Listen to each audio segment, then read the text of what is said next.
በሚዋደዱ ፍቅረኛሞች መካከል ተስፋ ያልቆረጠችውና ለማለያየት ያሰበችው ቲና አልተሳካላትም። ከባርኮቴ የተላከ አስመስላ አበባና ደብዳቤ ለአደይ እንዲደርስ ብታደርግም ዴቭን አስቆጥቶታል። እንዴት ብትደፍሪ ነው አደይ አጠገቤ ሆነሽ የተላከውን እኮ ተቀበልሻቸው? ምንድነው ነገሩ? ቆይ እስከ መቼ? በማለት አደይ ወቀሳት። ዴቭ እዚሁ ተቀምጬ በሰው ታስልካለህ እንዴ? ፕራንክ እያደረከኝ ነው ስትል ለዴቭ ነገረችው። ነጠቃትና ያን ደብዳቤ ሲያነበው እኔ የአንቺው ባርኮቴ ይላል የመጀመሪያው። ምን እየሆንሽ ነው አደይ? ይኸውና እስካሁን ድረስ ከእኔ ሳላውቅ ከባርኮት ጋር ትጠያየቂያለሽ ማለት ነው በማለት ለአደይ ነገራት። አደይን አበሳጫት። ምን እየሆንክ ነው ዴቭ? እኔ ካንተ መች ጀምሮ ነው የምደብቀው ነገር የሚሆነው? እሱ ያን ጊዜ የተለያየን አይደለም ወይ? ለምንድነው የማታምነኝ? እኔ ለራሴ ታማኝ ነኝ። ማመን ያለ ማመን የራስህ ጉዳይ ነው ብለው ካጠገቡ ተናዳ ሄዳ ቁጭ ብላለች። ባቡሬ ከርቀት አይቷት ምን ሆነሽ ነው አደይ? ፊትሽ ትክክል አይደለም በማለት ለአደይ ሲነግራት ዴቭ ያለበትን ቦታ የት ነው ተነጋግራችሁ ነው ወይ ብሎ እሱን ለመናገር እሷን አረጋግቶ ወደ ዴቭ ጋር ሄዶ የተፈጠረውን ነገር ለመረዳት አስቧል። እሺ እስኪ ምን ላግዝህ? ለአግዝህ የምችለውን ነገር ንገረኝ በማለትም ለዴቭ ነግሯል። የተፈጠረውን ነገር አደይ ያደረገችውን ነገር ሲነገር እንደዚህ ማድረግህ አግባብ አይደለም፣ እኔ አንድ ነገር ሆና ማየት አልፈልግም ሲል አደይን ስንት ወንድ ነው የሚወዳት አለ ባቡሬ። ለአደይ ሌላ ሰው የሚወዳት ደግሞ ለሷ ስጦታ ሰጣት በማለት ያ እንዳስቀየመው ለባቡሬ ነገረው። ስልክ ቁጥሩን ከዴቭ ተቀብሎ ለባርኮቴ ሲደውልለት ባርኮቴ የሚያውቀው ጉዳይ እንደሌለ ለዛ ልጅ መለሰለት። አስረዳው ለዴቭ። ዴቭ ወይኔ አስቀይሜያታለሁ፣ እንዴት አድርጌ ነው ይቅርታስ የምጠይቃታል? በተናገረው ቃል አደይን ያስከፍቷት ስለነበረ እንዴት አድርጎ ይቅርታ እንደሚጠይቃት ለራሱ ጸጸተው። ወደ ለምለም ጋር ለመሄድ ያሰበችው እልሊ ለምለም ጋር ሄዳለች። በሌላ በኩል አባቷ የሞቱባት ቅምጥል የድሮ የወንድሟን እናት እንዲሁም የባቡሬን እናት ደግሞ እናቴን ገለሻታል፣ ወላጅ እናቴን፣ አሁን ደግሞ አባቴን ገደልሽ፣ ስለዚህ ዓይንሽን ማየት አልፈልግም፣ ከዚህ ቤት ውጪ ብላ ያችን ሴትዮ ማዘሯን ለማስወጣት ስትሞክር የአባትሽ አደራ አለብኝ፣ እኔ ከዚህ ልወጣ አልችልም እያለች እየተጨቃጨቁ ልጇ ባቡሬ ከቻለ ምንድነው የሚያጨቃጭቃችሁ ነገር? ምን ተፈጥሮ ነው እያለ ተናገረ። እሷም አልፈልግም፣ አባቴን የገደለች እሷ ናት፣ ተውጣ እያለይ ስትናገር ባቡሬ ይቅርታ እኔ ወንድምሽ ነኝ፣ ግን እናቴን ስትናገርብኝ ደስ አይለኝም፣ ከፈለግሽ አንቺን ለማጽናናት ነው እንጂ እንሄድልሻለን ከዚህ ብሎ ለቅምጥል ነገራት።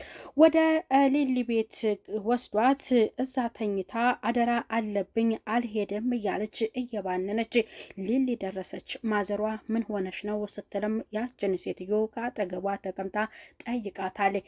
አደይ በር ቆረቆረች። አደይ ገባችው ወደ ሊሊ። ምን ሆነሽ ነው? እንኳን ሰላም መጣሽ፣ ፊትሽ ሰላም አይደለም፣ ምን ነው ችግር አለ ስትል ጓደኛዋን አደይን ሊሊ ጠየቀቻት። ምን ሰላም አለ? ይሄ ዴቭ ነዋ በማለት ከዴቭ ጋር እንደ አስቀየማት ተናገረ።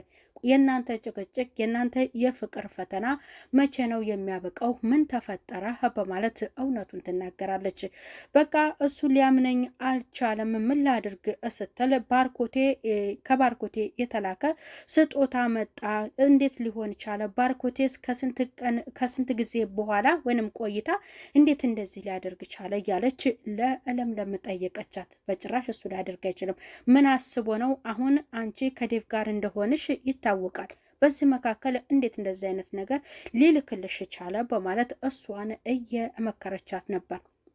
ነገሩን አስቢበት፣ እሱ ላይሆን ይችላል እያለ አደይን እየመከረቻት የባቡሬ እናት እንቅልፍ ወስዷታል። የባቡሬ እናት ያወራችሁትን ሁሉ ሰምቻለሁኝ፣ ሁለታችሁንም የምትሉትን ነገር ተረድቻለሁ። እባካችሁ አትመኑ፣ የቀረባችሁን ሰው ሁሉ ለምን ታምናላችሁ?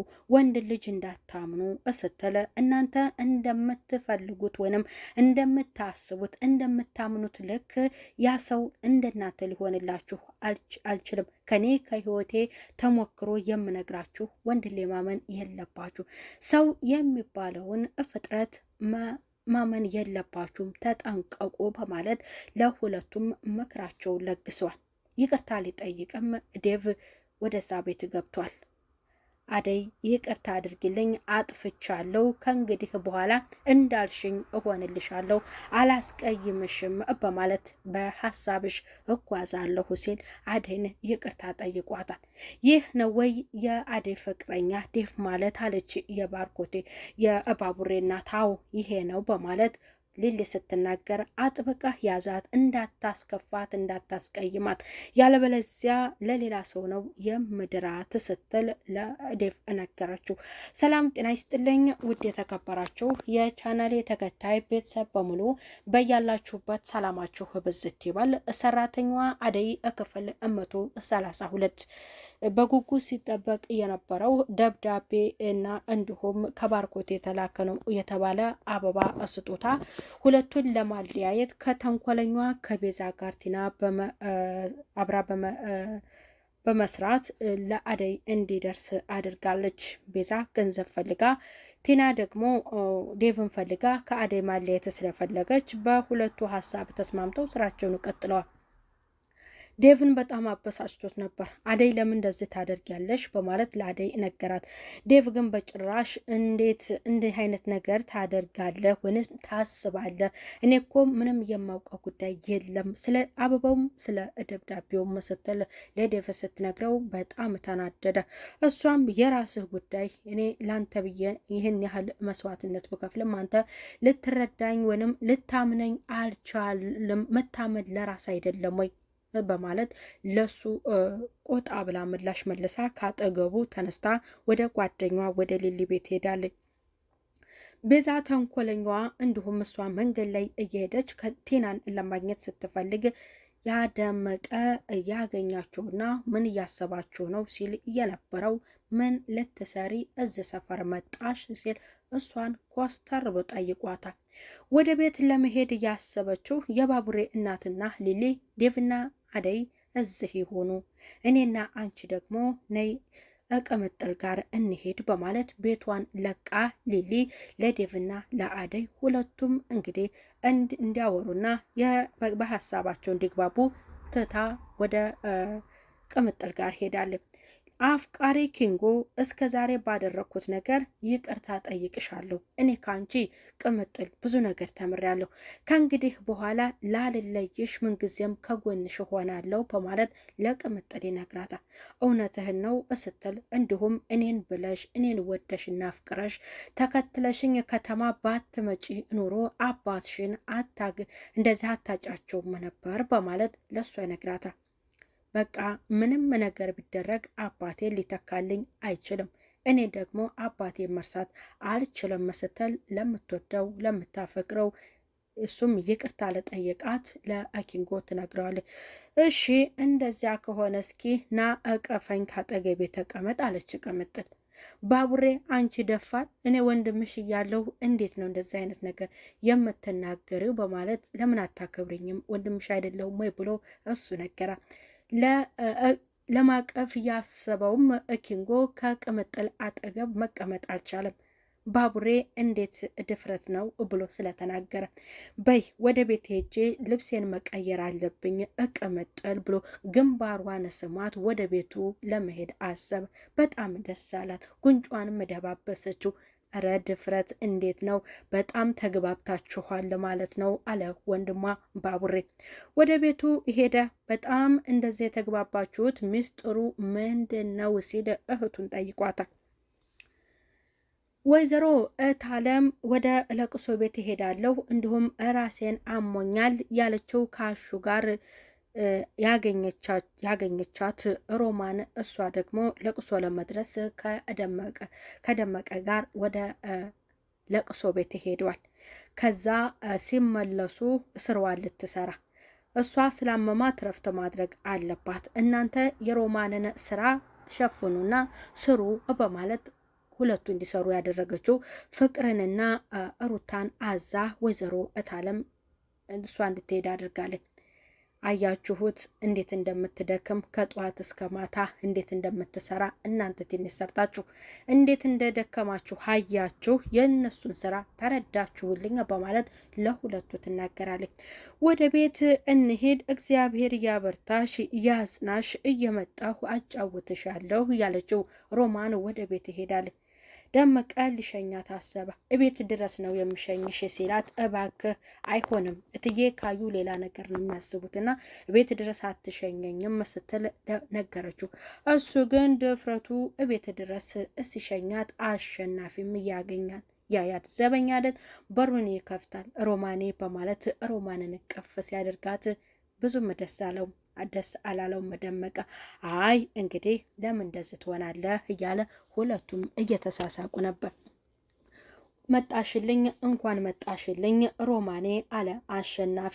ሮማን ስለመጣሽ በጣም ደስ ብሎኛል አለቻት ሩታ። በይነይ ልብስሽን ቀይሪ፣ ልብሶች አሉኝ በማለት ክላሷ አስገብታ ያችን ሱሪ መልበስ የማታውቅ ልጅን እንድትለብስ አድርጋታለኝ። ወይዘሮ እታለም ነይ እስኪ የምሄድበት ቦታ አለኝ አብረን እንሄድ ሩታ በማለት ለሩታ ስትነግራት አይ እኔ አልሄድም ሩታ አንቺ ሂጂ ስትል ነግራታለች። እትዬ ልሽ ነይ ተመልከቺ ይህንን ልብስ እኮ እሰጠችኝ ሩታ ስትል ሮማን ትነግራታለች። ዋው ጎበዝ እንዴት ደስ ይላል በማለት ወይዘሮ እታለም ደስ ብሏታል።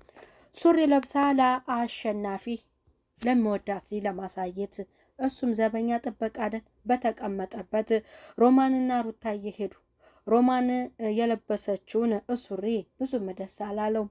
እንዴት አንቺን የመሰለች ልጅ ቦላሌ ትለብሳለች? እኔ እኮ በቀሚስ ነው ማቅሽ። አረ ደስ አይልም። አንቺ ሩታ ይችን የመሰለች ልጅ ቦላሌ ታለብሻታለሽ ወይ ብሎ ለሩታ ነገራት። አንተ እኮ አታቅም እንዴት እንዳማረባት አየህ። ቆይ ወደሽዋል ስትነግራትም አይ አልወደድኩትም። ቆይ አሹ አልወደድኩትም እንዴ ስትል ላሹ ነግሯል። አንቺ የሚያምርብሽ ሽንሽን ቀሚስ ነው ሲል ለሮማን ነገረ። በቃ አንተ ካልወደድከውማ እኔ አልለብስም በማለት ያንን ልብስ ለመቀየር ትሄዳል። ሮማን አንቺ ሮማኔ ሲላት እሷ ልብሱን ለመቀየር ወደ ውስጥ ገብታል።